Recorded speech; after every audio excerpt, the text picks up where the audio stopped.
SRF Audio. SRF 3 Fokus. Herzlich willkommen bei einer neuen Folge. Mein Name ist Cenk und heute habe ich Beatrice Wirth bei mir. Sie ist Gründerin vom Verein Libellenhaus in Winterthur, wo sich engagiert für Jugendliche und Erwachsene mit Magersucht. Beatrice gibt tiefe Einblick in ihren eigenen Kampf mit der Essstörung und liest zwischendurch aus ihrem Tagebuch vor, wo sie damals während dieser schwierigen Zeit geführt hat. Sie nimmt uns mit auf eine Reise, die Mut macht.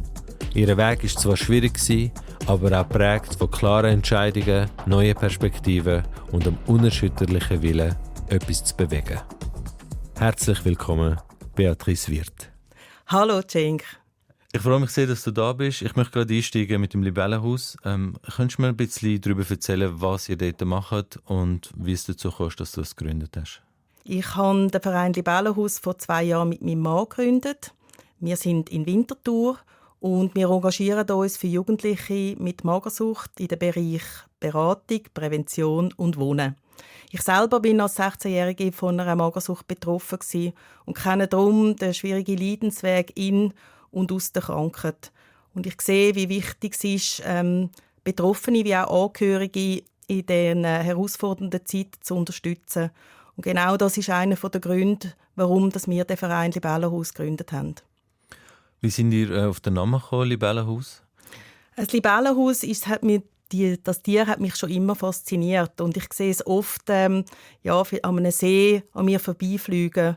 Und für mich ist das irgendwie immer wieder so ein Sinnbild von der Leichtigkeit und so eine Beweglichkeit. Und obwohl das Tier so fein und fragil ist, ich kann es immer wieder abheben in die Luft. Und es vermittelt so eine gewisse Schönheit, Mut, auch ein bisschen Resilienz. Und es steht als Krafttier, als Transformation und auch eine Wandlung und steht auch für Hoffnung. Und das zeigt mir eigentlich immer wieder, wie schön das Leben ist und dass man Herausforderungen und Hindernisse überwinden kann.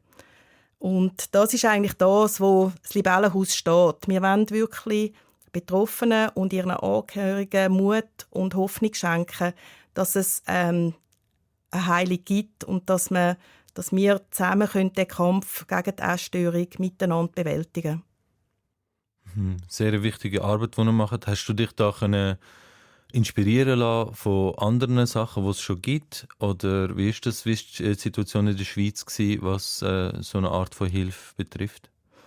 Also ursprünglich bin ich eigentlich auf die Idee gekommen, den Verein zu gründen, indem dass ich während meiner Weiterbildung als Ernährungscoach vor 3 Jahren wieder mit meiner Essstörung konfrontiert worden bin, also eigentlich mit meiner Vergangenheit.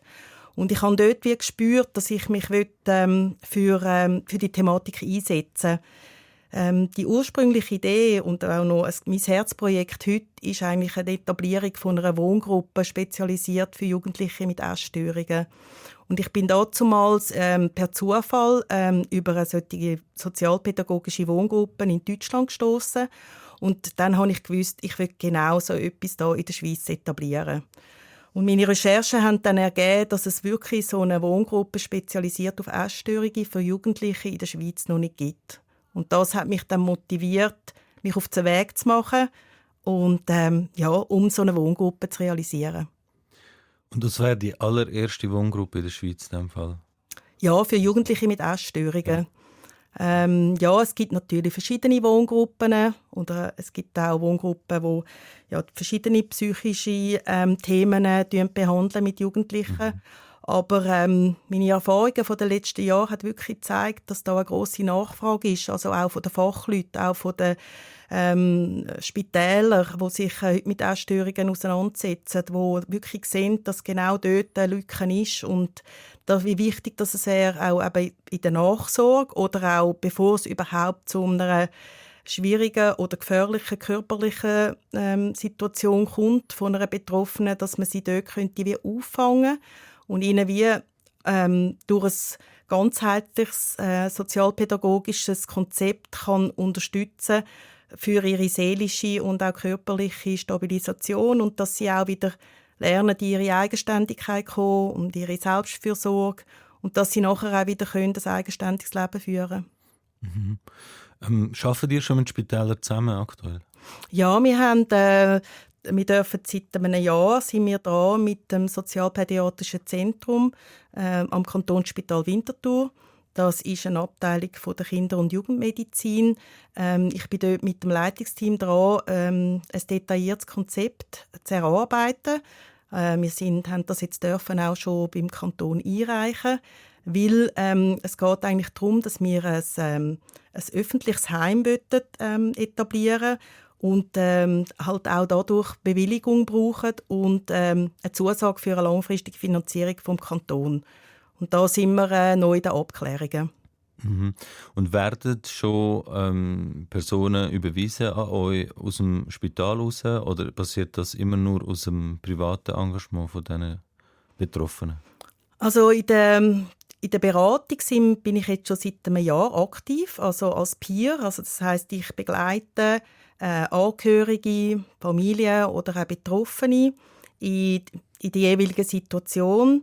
Das wird manchmal wirklich schon von Spitälern werden da die Eltern auf unser Beratungsangebot vom Verein Libellenhaus aufmerksam gemacht. Viel passiert aber auch, dass die Leute mich auf dem Internet finden und mir mal schreiben und mir auch mal eine Kontaktaufnahme machen, die Situation besprechen.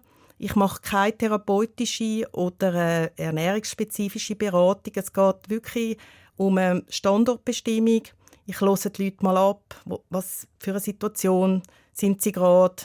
Ja, es ist oft am Anfang sehr emotional, weil ja gerade sowohl von den Angehörigen, aber wie die Betroffenen, die fühlen sich oft so allein oder nicht gehört oder wissen nicht, was machen.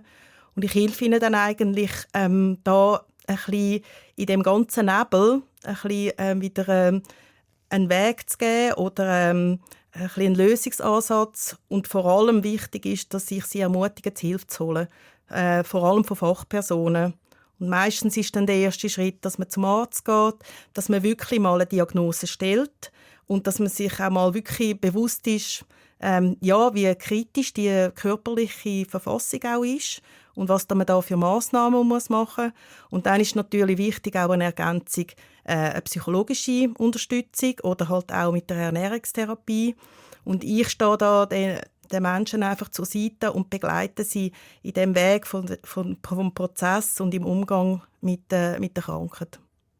Und wie sieht dann der Alltag aus, wenn man die Kontaktaufnahme gemacht hat, Abklärungen sind da, eine Diagnose ist gestellt und dann kommt man bei dir ins Libellenhaus. Wie kann man sich den Alltag vorstellen? Also das Libellenhaus ist ja erst an der Entstehung. Wir hoffen, dass wir das nächstes Jahr eröffnen können. Wir sind jetzt auch dran, durch eine Fundraising-Kampagne ein Startkapital zu generieren und wir sind auf der Suche nach einer Immobilie. Also wir brauchen vom Kanton aus ein Haus oder eine Wohnung für mindestens 8 Jugendliche. Das ist, muss man sich vorstellen, da müssen wir ein 10,5-Zimmerhaus suchen. Durch das, dass wir eigentlich unser Angebot basiert eigentlich auf dem Leit von der Kinder- und Jugendheimverordnung und unter dem Leitfaden vom Bildungsamt vom Kanton Zürich. Und da werden dann eben die Jugendlichen eigentlich können, in eine geregelte Tagesstruktur können, eintauchen. Also sie werden begleitet von Sozialpädagogen. Wir geben ihnen eben einen klaren Mahlzeitenplan, aber auch sonst eine Tagesstruktur. Oft sieht man, dass Jugendliche gerade nach einem Spitalaufenthalt dann sehr schnell wieder in die Schule oder arbeiten und sie doch eigentlich noch nicht so parat sind, die Eigenverantwortung übernehmen. Und im Libellenhaus hat man durch den sozialpädagogischen Ansatz werden die Jugendlichen wirklich begleitet. Man schaut immer wieder jeden Tag, wie geht's, im Umgang mit dem Essen, im Umgang mit sich selber, wo sind die Trigger, wo braucht es noch zusätzliche Skills, wo braucht es noch den Weg, um die Krankheit auch loszulassen, weil das ist ein längerer Prozess, das weiss ich selber. Und wir probieren da einfach, wir möchten sowohl die Eltern entlasten, weil, wie ich gesagt habe, so oft sehr belastende Situationen sind, die auch sogar zu Krisen führen können, weil die Krankheit einfach so stark ist. Und ich sage immer, sie zieht wie in die Familie ein. Und das bedingt es wirklich zu durchbrechen auch halt, dass die Kinder mal eine Weile lang auswärts wohnen. Wir rechnen da zwischen 2 Wochen und je nach Bedarf nach einem Jahr. Gewisse brauchen einfach länger Zeit, bis sie wirklich wieder zurückkommen in ihre Selbstfürsorge, ihre Eigenverantwortung und eben auch in die Reintegration wieder in die Gesellschaft und dass sie dann dort wirklich wieder ein eigenständiges Leben führen können. Das ist das Ziel. Also das Libellenhaus, wenn es entsteht, wird das wirklich auch stationär. Das wird für alle, die länger müssen, die gesamtheitliche Betreuung haben. Wie löst du das jetzt aktuell, also mit den Fällen, die jetzt aktuell bei dir sind? Ja, eben die Nachfrage ist immer wieder da. Also die Leute fragen mich, wann gibt es das Libellenhaus? Weil sie eben, wie ich gesagt habe, oft wäre eben genau so ein ganzheitlicher sozialpädagogischer Ansatz wichtig. Und die Eltern schaffen es oft, also und das ist auch verständlich gar nicht, so eine klare Tages- oder Mahlzeitenstruktur anzubieten. Also wir werden natürlich dann auch ernährungstherapeutisch begleitet. Das ist ganz wichtig. Es geht in einer Essstörung fängt man ja oft an, gewisse Nahrungsmittel wegzulassen. Bei mir war das zum Beispiel Kohlenhydrat. Ich habe von einem Tag auf den anderen entschieden, ich will jetzt abnehmen, ich esse jetzt kein Kohlenhydrat mehr. Und dann habe ich immer wie mehr angefangen, auf Mahlzeiten verzichten, aber auch auf gewisse Lebensmittel. Und die nennt man in der Fachsprache so die sogenannten Fear Foods. Das heisst, die Lebensmittel, die einem Angst machen. Und das bedingt wirklich, und das macht auch die stationären Institutionen, schauen dort her und schauen an, wie kann man die Fear Foods wieder mit der Betroffenen wieder langsam einbauen, damit sie einfach wieder zu einer ausgewogenen Ernährungsform führt. Bevor ich dich frage, wie es bei dir persönlich ausgesehen hat, du hast einen Ausschnitt aus dem Tagebuch dabei. Möchtest du gerne einen ersten Ausschnitt vorlesen? Sehr gern. Dann können wir dann zu deiner Geschichte weitergehen. Mhm.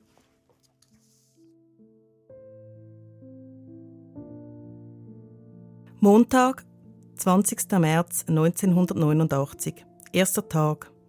Heute ist mein erster Tag im Spital. Der Abschied von zu Hause heute Morgen fiel mir sehr schwer. Um 8.30 Uhr fuhren meine Eltern mich ins Spital.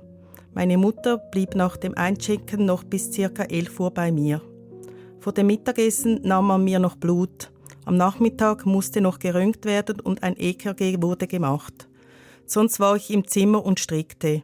Es ist hier recht langweilig, obwohl es noch nette Schwestern hat. Dann kam der Arzt. Sie wollten einmal sehen, wie ich esse. Ich habe zwar heute nicht viel gegessen, aber ich werde mir jetzt Mühe geben. Ich will auf keinen Fall eine Magensonde. Bitte nicht. Ich habe solche Angst davor. Aber ich weiß einfach nicht, wie viel es braucht. Ich darf jetzt dann von meiner Familie für eine Zeit lang nicht mehr besucht werden. Darüber bin ich sehr traurig. Aber ich muss mir jetzt wirklich Mühe geben. Ich will so schnell wie möglich hier raus. Bitte.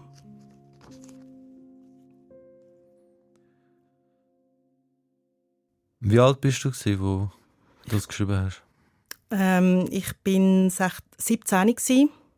Im Sommer vorher, im Sommer 1988, bin ich eigentlich unbewusst in die Magersucht gerutscht. Wie gesagt, ich habe einfach mal im Sommer, während wir in Italien waren, entschieden, dass ich einfach jetzt noch ein bisschen abnehmen will, dass ich einmal verzichte auf Kohlenhydrat, sprich vor allem Nudeln und Reis, Herdöpfel. Ich habe mich eigentlich nur noch mehrheitlich von Salat und ein bisschen Fleisch ernährt. Und als wir dann heimgekommen sind, habe ich immer wie mehr angefangen Sport zu treiben. Habe irgendwie so einen innerlichen Druck gespürt und eine Unzufriedenheit. Ich habe mich mit anderen Leuten verglichen, wie ich ausgesehen habe.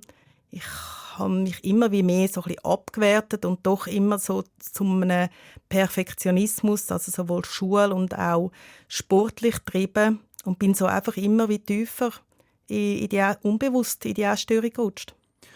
Hast du auch Feedback bekommen und hast dich aufgrund von dem dich nicht wohl gefühlt oder ist das wirklich nur dein eigenes Urteil über dich selber gewesen?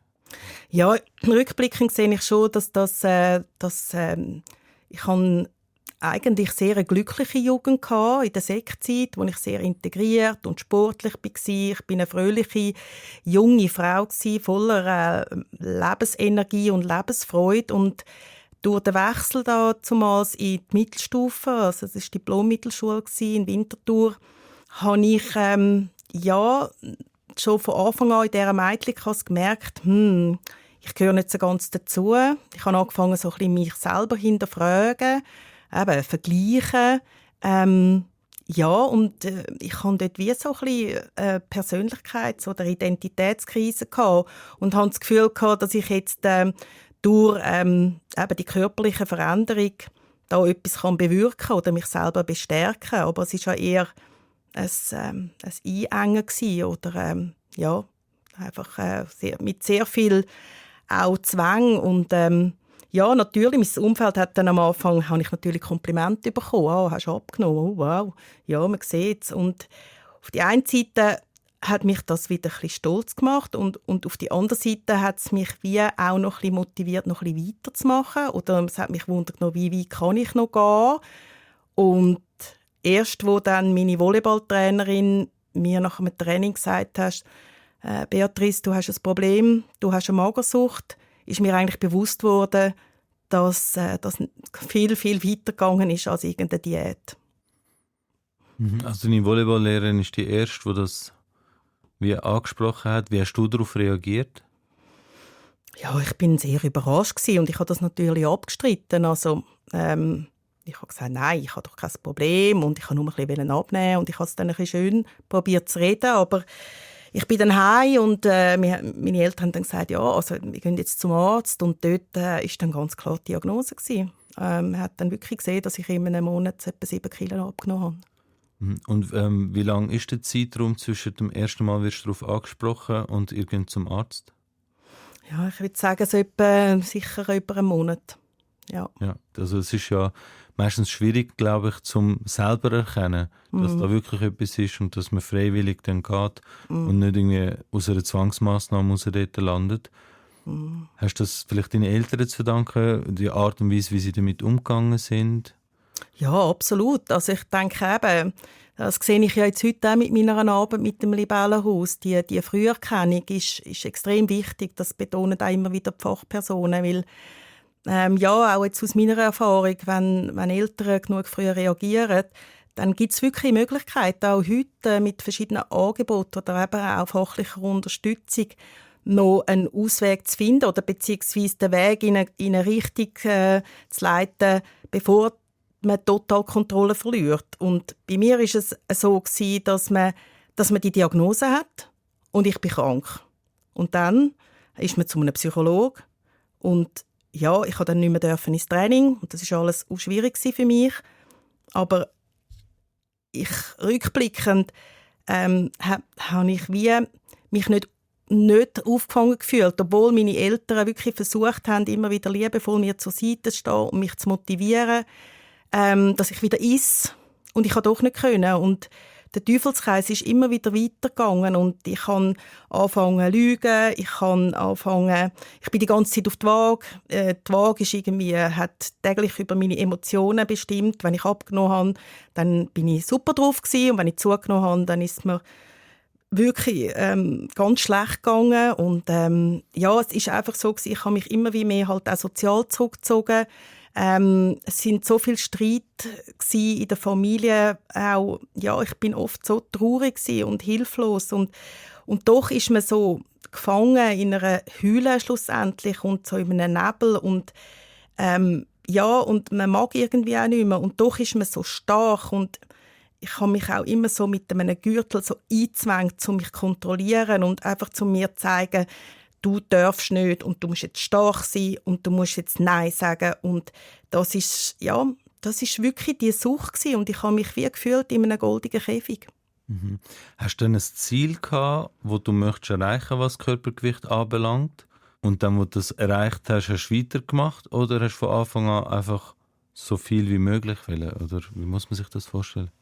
Also es ist halt so, dass wenn man mal in einer Essstörung ist, dann kreisen Gedanken einfach den ganzen Tag nur ums Essen und Kalorien oder Bewegung und ja, man ist einfach so die ganze Zeit so angespannt und ich hatte eigentlich kein Ziel gehabt. Das ist eben auch das. Also ich habe einfach gewusst, ich will nicht zunehmen. Ich hatte so Angst gehabt vor dem Zunehmen, vor dem Dickwerden. Also ich habe, ja, wie einfach, man ist auch, und das sehe ich auch heute, das sagt man ja, man hat ja so eine Wahrnehmungsstörung, also man sieht sich ja gar nicht mehr richtig im Spiegel oder man hat eben auch ein bisschen, man verliert eben auch ein bisschen so den Bezug zu sich selber und das ist halt auch so schwierig für die Außenstehenden, dass sie nicht mehr, je länger man in dieser Krankheit ist, man kommt gar nicht mehr an die her. Und doch habe ich mich immer gesehen, dass irgendjemand mich an der Hand nimmt und ich habe dann wirklich im Frühling 1989 bin ich zu meinen Eltern und habe einfach gesagt, ich mag jetzt nicht mehr, ich will jetzt ins Spital. Ja, das ist wie lange nach dieser Diagnose? Das ist so etwa 7 Monate, 8 Monate. Ja. Wir haben es immer wieder versucht, weißt? Ja. Es ist, und man hat es immer auch gut gemeint, aber damals hat es ja noch keine ambulante Ernährungsberatung gegeben. Es hat wie auch nicht Organisationen gegeben, zum Beispiel jetzt wie das Libellenhaus, wo vielleicht auch meine Eltern hätten mal können sich austauschen, wo sie würden, wo sie mal wieder hören, wie an unseren Austauschmögen, wie andere mit dem Thema umgehen oder was ihnen geholfen hat. Und ich sehe halt heute, dass es braucht wirklich eine ganz klare Struktur. Wenn man es ambulant machen will, es gibt heute auch Therapieformen, wo man wirklich, wo man auch Erfolg hat, wo wirklich Eltern schaffen, ihre Kinder wieder, ich sage es jetzt so, aufzufüttern, aber es ist wirklich so, also, dass man, es gibt so Therapieformen, wo wirklich auch die Eltern unterstützen, dass sie sehr kalorienreich kochen und so mit ihren Kindern einfach wie motivieren. Und das braucht extrem viel Kraft und das braucht extremes Durchhaltewillen von diesen Eltern. Und ich weiss auch von Eltern, die wirklich haben müssen, den Beruf eine Zeit lang aufgeben, weil sie einfach gesagt haben, ich muss mich jetzt 100% um das Kind kümmern, weil sonst schaffen wir das nicht. Und das ist halt, zu dieser Zeit hat man das gar nicht gekannt, oder? Also, eine Magersucht, das ist schlimm gewesen, oder? Also, es ist mit viel Scham und Schuld, auch heute noch, aber damals hat man einfach auch noch nicht so viel gewusst. Und ja, da finde ich schon, da ist wirklich sehr viel gegangen, aber ich finde, es braucht einfach wirklich noch viel mehr. Genau, und du mit dem Libellenhaus, du hast natürlich einen grossen Beitrag dazu leisten. Was kann man denn, zu deiner Zeit ist es schwieriger gewesen natürlich, wenn das nicht so im Bewusstsein der Menschen war, zum früh erkennen, was da los ist und dann gerade eingreifen. Was könnte man denn heute machen, damit man frühzeitig erkennt, dass da etwas nicht stimmt, und was sind da die Methoden, die man müsste anwenden jetzt als Eltern oder als selber Betroffene? Ja, also eben, das geht wirklich auch so in die Richtung von der Prävention. Es ist eine Art eben auch eine Aufklärung, die ich nach wie vor wichtig finde, auch an Schulen oder mit Lehrern. Oft fängt es ja wirklich an mit einer Verhaltensveränderung. Also zum einen ist es halt eben gerade in der Familie, wenn man erkennt, dass sein Kind plötzlich nicht mehr mit der Familie am Tisch essen will. Oder ein Kind, das mit 15 eine Diät machen will, finde ich wirklich nicht förderlich, weil man muss einfach sehen, und das habe ich auch in meiner Ausbildung jetzt noch mal so gelernt, wie wichtig das ist, gerade in dieser Entwicklung von der Pubertät, dass man sich ausgewogen ernährt und dass da ist so ein riesen Entwicklungsschritt, und gerade die soziale Integration ist auch so wichtig, aber dass am Familientisch sein, sich austauschen, und wenn jemand dort anfängt, sich zurückzuziehen, dann ist schon so das erste kleine Alarmzeichen, dass man einfach mal auf die Jugendlichen dann zugeht und sagt, hey, wie geht's dir? Und was geht gut? Oder was belastet dich oder beschäftigt dich? Weil gerade in dieser Zeit von der Pubertät geht so viel ab, und das sehe ich auch bei meinen Kindern. Und das bedingt einfach wirklich eine gute Beziehung und eine Zeit miteinander, und dass man auch die eigenen Bedürfnisse miteinander besprechen. Und wenn man sieht oder wenn man erkennt, oh, das geht in eine schlechte Richtung, dass man dann wirklich halt als Eltern sagt, jetzt brauchen wir Hilfe oder halt dann wirklich mal zum Kinderarzt geht oder zum Hausarzt und einfach sagt, hey, jetzt gehen wir mal schauen, wie es dir geht. Mhm. Das ist ja immer eine schwierige Sache. Also ich kenne es von psychologischen Sachen, wo jemand betroffen ist und nicht selber das einsieht und nicht möchte freiwillig dort hingehen, dann passiert das eigentlich erst, wenn es dann akut ist. Wie ist die Herangehensweise, wenn jetzt Eltern so etwas erkennen und sich bei dir melden? Was sagst du den Eltern, was sie als nächstes machen sollen? Also ich finde es ganz wichtig, dass die Eltern Verantwortung übernehmen und ja, es kommt halt darauf an, wie alt das Kind ist. Ja, gerade auch eine Essstörung entsteht oft so zwischen 15 und 18 Jahren. Also gerade halt, wenn sie halt schon volljährig sind oder mit 16, dann wird es schwieriger. Aber auch dort finde ich es wichtig, dass die Eltern wirklich gehen und mit ihren Kindern reden und ihnen eben sagen, ich sehe, dass du dich verändert hast, ich sehe, dass du nicht mit uns essen willst und ich mache mir Sorgen. Und ja, vielleicht sich auch oft sage ich auch den Eltern, sie sollen einmal, ich habe ein gutes Buch, wo ich nachher auch etwas noch daraus vorlesen will, sich auch mal mit dieser Krankheit auseinandersetzen. Weil es geht eben nicht nur ums Essen, es geht wirklich halt auch um die Veränderungen von diesen verschiedenen Verhalten, wo einfach immer wie mehr weggehen vom Kognitiven zu den Zwängen, zu der Einschränkung und wirklich dort eben die Eltern ermutigen und sagen, jetzt gehen wir zum Arzt. Und mir ist das wichtig, weil du bist mir wichtig. Dass man eigentlich den Mensch in den Mittelpunkt stellt und nicht sagt, du bist krank. Sondern man kann schon sagen, ja, mir fällt das auf, dass du so abgenommen hast. Aber ja, ich finde es jetzt wichtig und ja, sich dort auch, wenn möglich, probiert durchzusetzen. Mhm. Oder vielleicht auch sich mit einer Freundin oder so austauscht und sagt als Mutter und sagt, hast du das auch schon gesehen?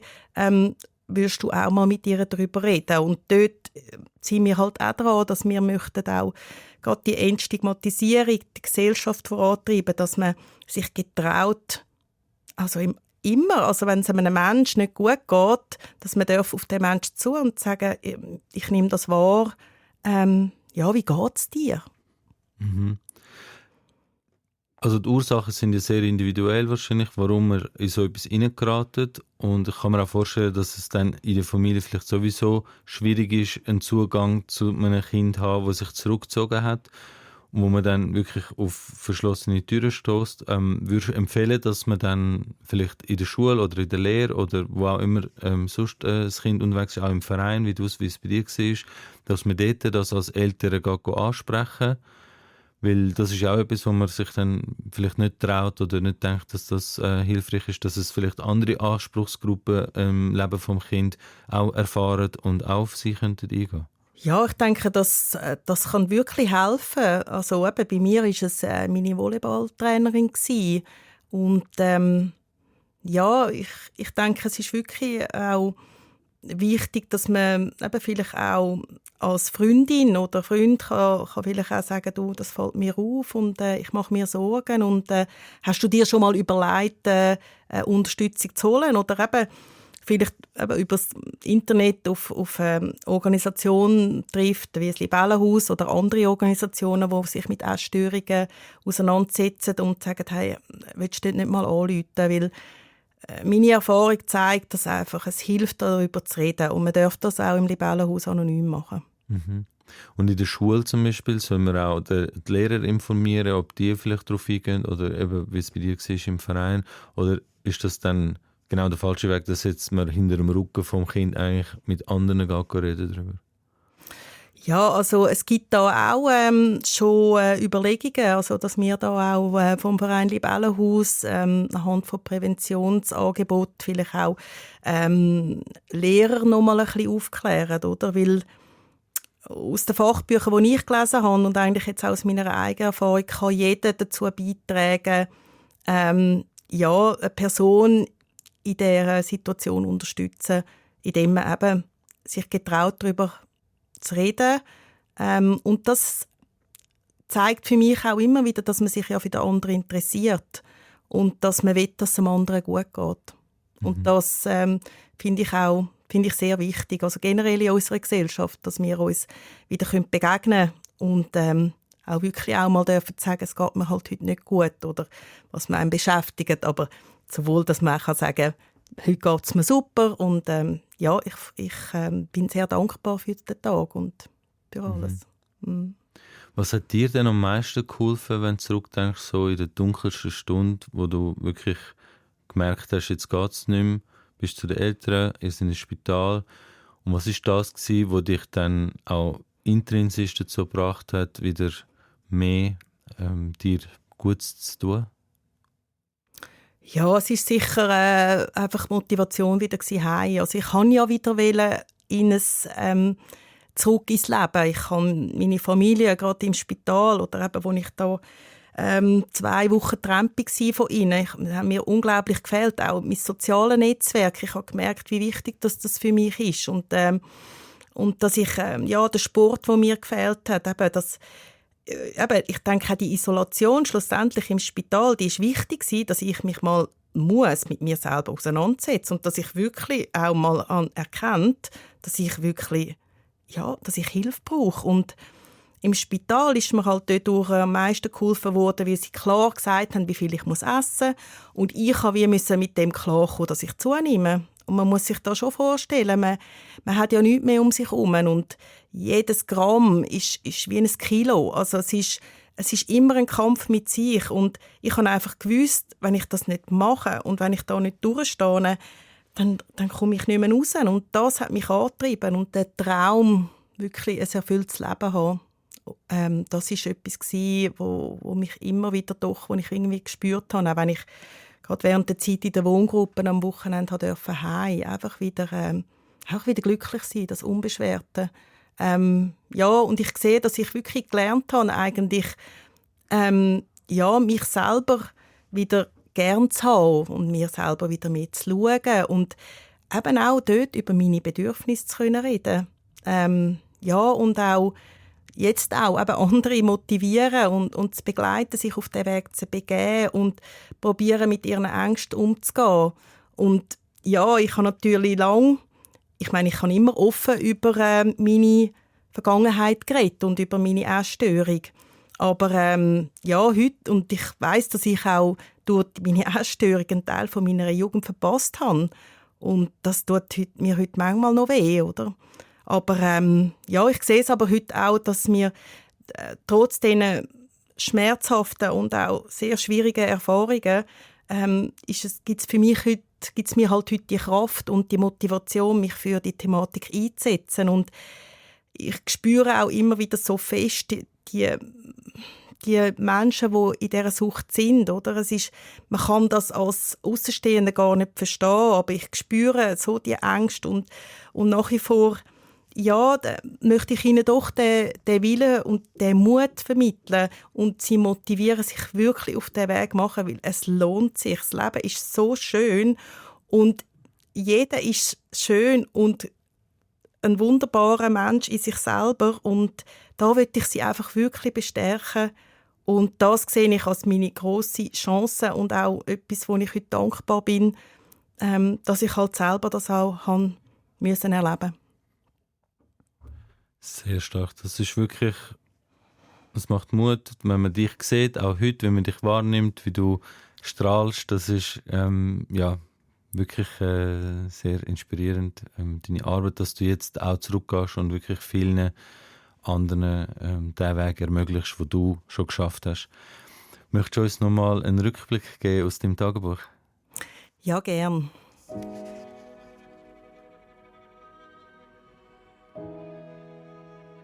Montag, 10. April 1989.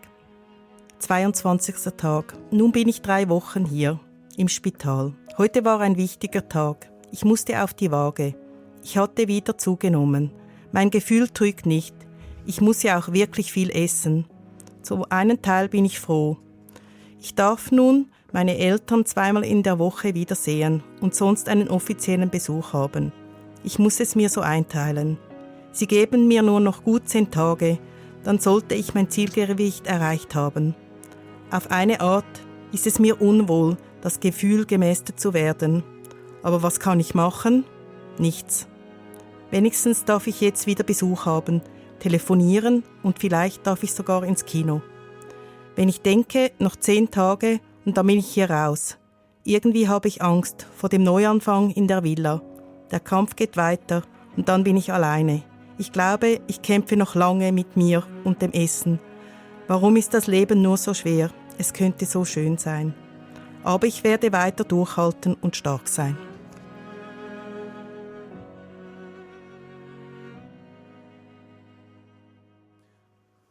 Wie fühlst du dich, wenn du das jetzt nochmal liest, nach so vielen Jahren?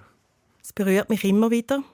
Und ja, ich spüre einfach wirklich, wie herausfordernd das war, die Zeit. Und wirklich mit viel Schmerz, aber auch, ich bin auch irgendwie rückblickend wirklich so stolz auf mich, dass ich eben durchgehabt habe. Und eben ich glaube, wichtig ist wirklich auch, dass man den Willen entwickelt für sich selber. Man macht den Heilungsprozess und die Reise von der Heilung, das macht man für sich selber, für sein erfülltes Leben und für ein gesundes Leben. Und ja, das nehme ich mit, oder? Also das ist wirklich das, wo ich, obwohl der Schmerz da ist, sehe ich auch, dass ich wirklich durfte, den Schmerz wie verpacken und daraus vielleicht wie auch ein Geschenk machen für mich und für andere auch. Siehst du das auch so, wenn du im Rückblick dein Leben anschaust, dass das etwas war, wo du hast müssen, wie durchleben, um jetzt die Mission angehen und so vielen anderen jungen Menschen helfen? Ja, ich denke, es muss niemand. Also es ist wirklich, wie gesagt, für mich die schlimmste und traurigste und auch schwierigste Zeit in meinem Leben. Also es ist wirklich die Hölle, wenn man dort rein ist. Und, es hat halt dann wirklich auch eine Zeit gebraucht, oder? Auch um mich selber wiederzufinden. Und wie gesagt, also ohne das würde ich wahrscheinlich nicht die Passion und die wirklich die Intention haben, mich für das einzusetzen. Also das sehe ich schon. Und wenn ich so etwas erschaffen und anderen helfen und vor allem auch durch eine Realisation für so eine Wohngruppe, wo so wichtig ist da in der Schweiz und wo eben sowohl Betroffenen wird helfen und Eltern unterstützen, dann kann ich wirklich einfach stolz auf mich sein, dass ich es geschafft habe und auch stolz auf jeden, wo den Weg mit mir geht oder wo sich einfach Hilfe holt. Das ist mein Wunsch. Wie würdest du sagen, wenn jetzt, vorher haben wir es ein bisschen angetönt, was alles so die Anzeichen ein bisschen sind, wie kann man sich selber wie ein bisschen checklistenmässig einfach sagen, hey, wenn ich das und das und das und das mit Ja beantworten kann, dann muss es so sein, dass man es wirklich ein bisschen objektiv kann herausfinden über sich selber, weil man ja aus der eigenen Wahrnehmung das nie so sich eingesteht, vielleicht wie man es machen würde, wenn man etwas hat. Gibt es da Anhaltspunkte oder Anlaufstellen, wo man kann sich selber mal testen und nicht, was die Mami sagt, nicht, was jemand anderes sagt, sondern was ich selber kann über mich herausfinden kann? Also zum einen gibt es ja eigentlich so eine Online-Checkliste, die man auch findet, wo man kann quasi mal eine Einschätzung bekommen, ja, ist man mit seinem Verhalten, geht das in eine ungute Richtung? Und dann gibt es natürlich auch Telefon wie Pro Juventute, wo man mal anrufen kann. Oder oft ist es ja vielleicht am Anfang, fühlt man sich noch nicht so allein oder hat man wie eben das Gefühl, ja, es geht einem eigentlich gut. Also man belügt sich ja eigentlich recht lang selber, oder, indem dass man nicht hinschauen will. Aber das sind sicher auch etwas, wo man, und es gibt auch Checklisten für Eltern, wo man mitnehmen zum Arzt, wo man einfach sagt, können Sie bitte das und das checken. Weil manchmal, bei mir ist es ja, wenn man zum Beispiel man geht ja nicht gerade von Anfang an in ein extremes Untergewicht. Und dort geht es einfach darum, ganz genau herzuschauen, wie hat man sich verändert. Eben, es ist nicht nur das Gewicht, es ist eben oft auch kombiniert mit dem Verhalten. Und dort ist es wirklich wichtig, dann das zu erkennen und zu besprechen und halt auch wieder Lösungen zu suchen. Das kommt mir sehr plausibel vor, weil wenn man selber eine Diagnose stellt als Eltern oder als jemand Außenstehendes, dann kann ich mir vorstellen, nimmt man das nicht so an. Also ich habe auch andere Sachen, ganz einfache Sachen schon nicht angenommen von Eltern, einfach weil es eine Kritik ist, weil man dann sofort abblockt. Und so eine Checkliste zu haben, entweder einfach am Kind zu geben, hey, füll mal das aus und dann denk darüber nach. Oder komm, wir hocken zusammen her und wir füllen das aus. Ich weiss es nicht besser, du weisst es auch nicht besser. Und mit dieser Liste können wir wenigstens einen Anhaltspunkt haben, um herauszufinden, ist Handlungsbedarf da. Und wenn die Checkliste so rauskommt, dann gehen wir. Also so das wäre ein Ansatz, ja. Das ist auch ein guter Input, das könnten wir mal ausarbeiten. Ja, weil oft ist es halt so, dass man eben gerade in einer Essstörung, man geht so in eine Autonomie rein, oder? Das ist ja die Sucht, oder? Man hat das Gefühl, oder gerade in der Pubertät, jetzt weiss ich selber, was ich machen will und wie ich mich ernähren will. Und man lässt sich beeinflussen, vielleicht noch von sozialen Medien, oder? Und dann kommt einfach, eben, man entfernt sich eben oft von sich selber, anstatt dass man sagt, hey, ja, oder sich auch fragt, wer bin ich und ist mein Verhalten wirklich gesund? Oder mache ich das für jemand anderen? Oder will ich so und so sein? Also, ja, und eben, das ist so ein bisschen die Selbstwahrnehmung, die du jetzt auch sagst, wo man vielleicht auch anhand von so einer Checkliste sich wieder wie könnte so ein bisschen einschätzen. Ja, und schlussendlich geht es immer darum, wie geht es dir? Mhm. Was macht dir besonders viel Hoffnung, wenn du in die Zukunft schaust und auch von deiner Zeit bis heute, wenn du die Entwicklung verfolgst und wie sie noch weiter kann gehen und wie du sie selber auch mit antreibst? Also ich habe grosse Hoffnung, dass wir noch ganz viel da bewirken können. Also ich glaube, wenn wir das schaffen, jetzt mal so eine Wohngruppe zu erschaffen, und das soll ja dann vielleicht wie ein Zentrum auch sein für Betroffene mit Magersucht, aber auch ihre Angehörigen, oder? Dass man vielleicht dann auch so etwas in anderen Städten machen könnte. Also das Pilotprojekt wird durch Zusammenarbeit mit dem Kantonsspital Winterthur möchten wir das in Winterthur etablieren. Aber ich kann mir auch vorstellen, dass es dann auch noch in anderen Städten möglich ist, weil die Nachfrage ist riesig und das Thema ist nach wie vor sehr gross in der heutigen Gesellschaft und leider auch immer noch zunehmend. Also wenn ich das so höre, was du vorhast und was das bewirken würde, ist das natürlich keine Frage für mich, dass das muss entstehen, dass es muss gehen und auch in anderen Städten, wie du sagst. Was braucht es denn jetzt noch bis zu der Entstehung, dass das wirklich realisiert wird? Also wir sind zum einen in den Gesprächen mit der öffentlichen Hand. Suchen dort vor allem für die langfristige Finanzierung eine Zusicherung sowie auch Bewilligung für so eine Institution.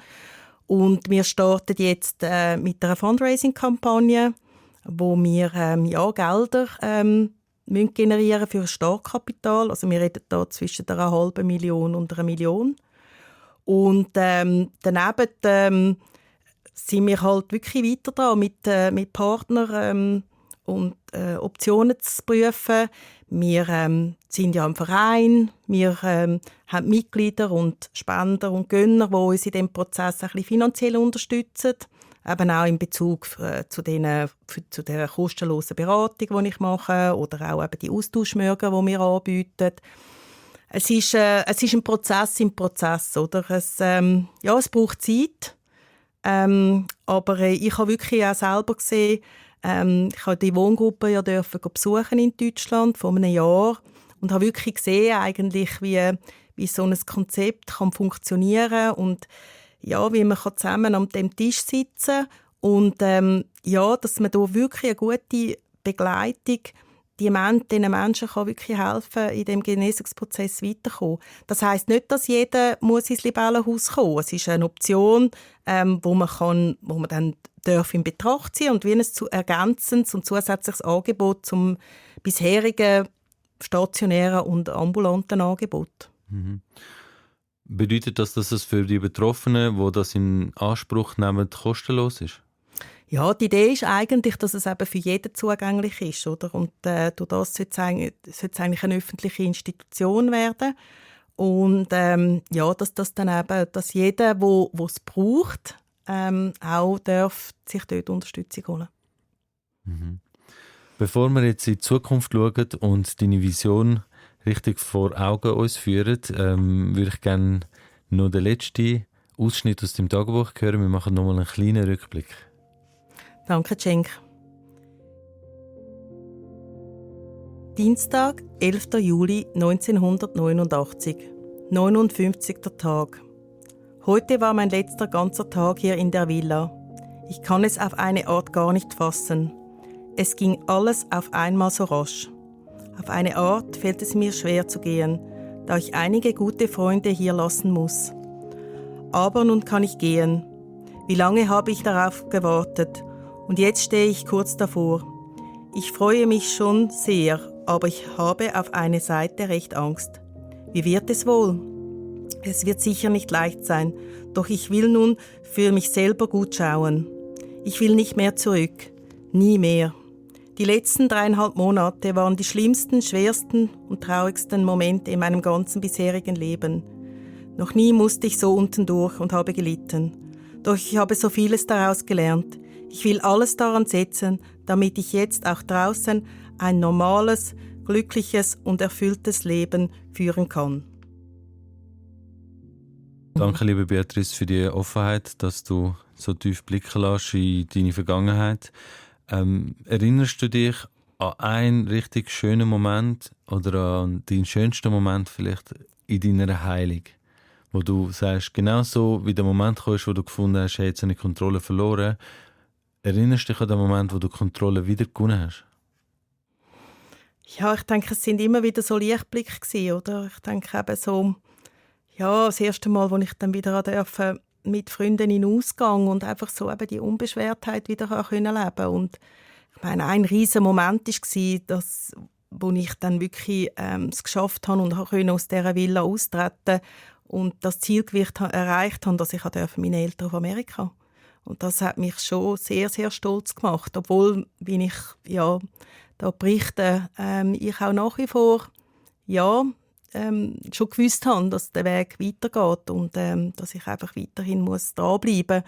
Und ich habe auch wirklich es war ein langer Weg auch nach dieser Villa. Also, aber ich weiss noch, ich habe eben das Amerika, dann konnte ich auf England ein Jahr später und dann konnte ich in die Tourismusfachschule und ich glaube, was mir wirklich geholfen hat, dass ich irgendwann einfach ist eigentlich das Thema Essen und ist alles so ein bisschen in den Hintergrund gerückt. Also es ist irgendwie einfach so die Lebensfreude, die zurückgekommen ist, die Dankbarkeit, auch das auch mit mir selber irgendwie können, mich selber gerne haben. Das ist halt alles so ein bisschen wie mit der Zeit gekommen, aber ich glaube so einfach wirklich in das Leben wieder eintauchen und auch wieder dazugehören. Das sind die Momente, wo ich so dankbar bin, auch, dass dass mir das auch ermöglicht worden bin. Und da bin ich auch mega stolz, dass ich den Willen hatte,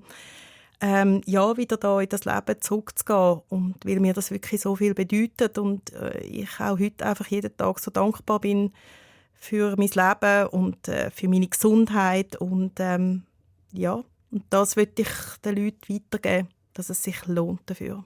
Also wenn jetzt jemand zulässt und die sind betroffen und die sind gerade mitten in diesem Prozess, die haben gerade die ersten Schritte eingeleitet und jetzt geht es darum, aus dem rauszukommen und die Geduld aufzubringen und den Mut und den Glauben daran und die Hoffnung zu haben. Was würdest du diesen Menschen mit auf den Weg geben? Unbedingt dranbleiben. Also einfach immer wieder klare Grenzen setzen. Halt schauen, dass die Essstörung nicht wieder zu viel Raum bekommt und sich wirklich da fachlich begleiten zu lassen. Und vielleicht sich sicher auch für die Betroffenen gute Unterstützung zu suchen, auch eine ganzheitliche Unterstützung, eben neben der medizinischen, psychologischen, aber auch ernährungstherapeutisch, finde ich ganz wichtig. Ich finde auch wichtig, dass die Eltern manchmal dürfen ein bisschen Verantwortung abgeben, eben auch, dass man wirklich sagt, meine Tochter ist jetzt 17, sie geht in die Ernährungstherapie und die schauen dann zum Beispiel, Die haben dann wirklich ein Programm, wo sie mit den Betroffenen anschauen, wo sie zum Beispiel auch dann regelmässig dort Fotos schicken, was sie gegessen haben. Und das entlastet dann die Eltern wirklich. Und sie wissen einfach, sie ist gut begleitet. Und eben wichtig ist wirklich auch, in dem Prozess voranzugehen, sich informieren. Es gibt ganz gute Bücher. Also, wir haben da auch ein paar Empfehlungen bei uns auf der Webseite. Sich einfach in diesem Prozess weiterzuentwickeln und immer wieder motiviert zu bleiben. Und, obwohl es so schwierig ist, aber einfach nie aufgeben. Wenn du dir jetzt die Zukunft vorstellst mit dem Libellenhaus, wir nehmen jetzt an, alle Schritte sind gemacht, das Haus steht. Wie stellst du dir die Zukunft vor mit dem Libellenhaus in Winterthur und vielleicht auch in anderen Städten? Ja, also ich freue mich schon jetzt, wenn wir die Türen öffnen dürfen. Weil, ja, ich glaube, das wird wirklich ein Ort sein von der Heilung. Ein Ort, wo man sich begegnen kann, wo alles Platz hat. Also es geht dort wirklich, eben, darum ist es ja auch ein sozialpädagogisches Konzept, es geht dort um den Menschen und die Möglichkeiten, wirklich wieder so sich selber zu finden, eben den Heilungsprozess dürfen annehmen, aber auch im Umfeld eben die Möglichkeit geben, dass man sich austauschen darf, dass man Perspektiven bekommt. Ich denke, das ist etwas ganz Wichtiges. Also, gerade eben, wie ich glaube, schon mal gesagt habe, es ist wichtig, eine klare Struktur zu geben. Und irgendwann wird man immer wie weicher in diesem Prozess. Aber das muss man wieder zusammen erlernen. Und uns ist es auch wirklich ein grosses Anliegen im Libellenhaus, dass die Familien wieder zusammengefügt werden, dass man lernt wieder, dass man dann miteinander eben auch nachher in die Zukunft gehen kann. Und meine Vision ist wirklich, dass ich so viel wie möglich Leuten helfen kann, sei jetzt das im Libellenhaus selber, als in dieser Wohngruppe oder halt auch eben in unserem Engagement vom Verein und dass wir wirklich dort ein Zeichen setzen können, zusammen mit dem Netzwerk, zum schauen, dass die Menschen einfach so schnell wie möglich Unterstützung bekommen und sich gehört fühlen und sich so können auf den Weg machen zu wieder der Reise zu sich selber. Mhm. Und zum Abschluss hast du uns noch einen Ausschnitt gebracht aus dem Buch von der Judith Gottmann, wo «Magersucht überwinden» heisst. Und ein Lied hast du dir auch noch ausgesucht, sonst können wir das auch gleich ankündigen. Und dann leiten wir gerade mit diesem Lied aus. Welches Lied ist das und warum hast du das ausgesucht? Genau, ich habe das Lied von der Dana ausgesucht. «Hungry» heisst das. Und sie singt in dem Lied über ihre Essstörung. Und jedes Mal, wenn ich das Lied höre, dann geht mir das sehr nahe, weil es zeigt sehr viele Emotionen. Es zeigt wirklich eben den Kampf gegen die Essstörung, mit sich selber, wirklich den Willen zu haben, die Essstörung loszulassen, zu sich selber wiederzufinden.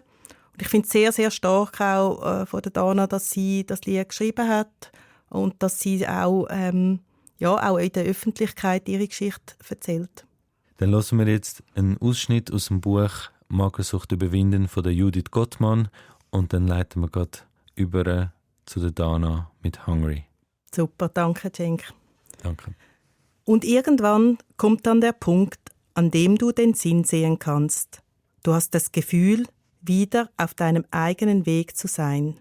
Du spürst, wie dein Körper auftaut und die jahrelange Anspannung nachlässt. Du fängst an, deinen eigenen Körper neu zu bewohnen und du stellst fest, dass sich der Weg gelohnt hat, dass du dir Schritt für Schritt dein eigenes Leben zurückerobert hast. Dieses Gefühl wünsche ich dir von ganzem Herzen. Viel Kraft und Mut auf eurem Weg und ihr seid nicht allein. Es gibt Unterstützung. Danke. Liebe Beatrice, vielen lieben Dank, bist du da gewesen für das interessante und sehr wichtige Gespräch. Danke dir nochmal. You know I had more mouths to feed, voices inside of me, craving for you to be small. You've been good when I let you down. I think it's time that what goes around comes around, and my way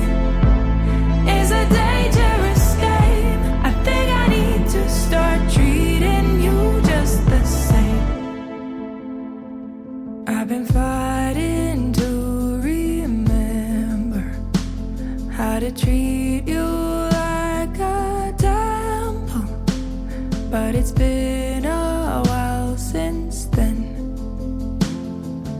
I was only 10 when you got hungry for energy. I drowned that enemy like water would help me stand tall. You know I had more mouths to feed, voices inside of me craving for you to be small. You've been good when I let you down.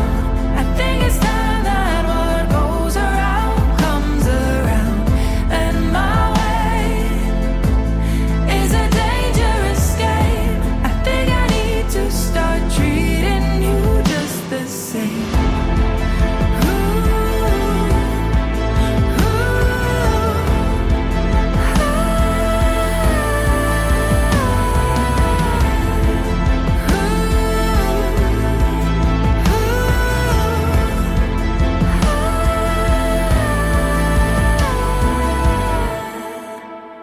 You've been good when I let you down. I think it's time that what goes around comes around. Das war ein Podcast von SRF. Produziert im Auftrag der SRG.